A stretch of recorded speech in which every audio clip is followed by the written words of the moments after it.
This is a resting area in Switzerland. I have arrived at just before because I needed to use the bathroom, and that made me realize one very important thing that probably many tourists aren't aware about, many travelers aren't aware about, and for this reason I make 5 essential tips for what you need when you're driving in Switzerland. So the first one, which is actually the most important one, it is you need, hang on, coins, okay? Preferably 1 franc pieces, because if you need the bathroom, it costs you money, okay?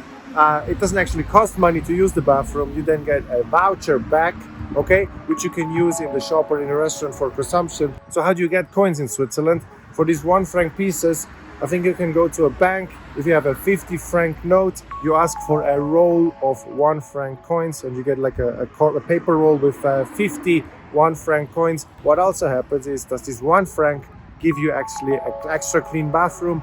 Unfortunately, in most cases it doesn't, but in many cases you can watch TV while you take a wee. Isn't that great? Okay, cool. Moving on to the next.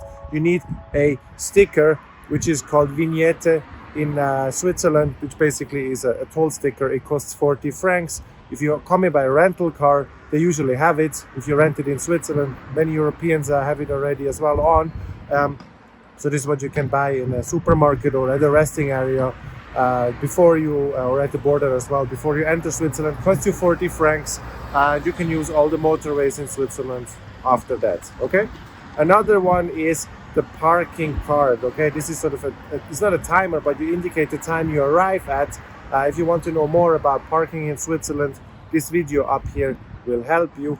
It's for a residential area. In many rental cars it is there, but if you come by car from abroad, you may not have it. You can get it at the supermarket as well, or at the gas station typically.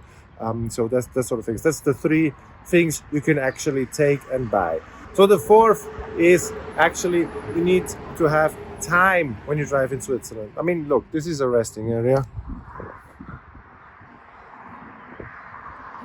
Like this, it just looks normal, but if I disappear, that's a better view than a lot of Swiss travelers ever see. So you need to bring time, and let's have a look at this area afterwards. I'll shoot up the drone, we take some images, but 5th point, most important one, is have fun. There are driving restrictions in Switzerland. There are speed limits. Many of you worry about. Don't worry that much. If you just go a little bit over, it's fine. You will not be fined. Okay, and if you are fined, okay, then that's it. The fines they start very moderately.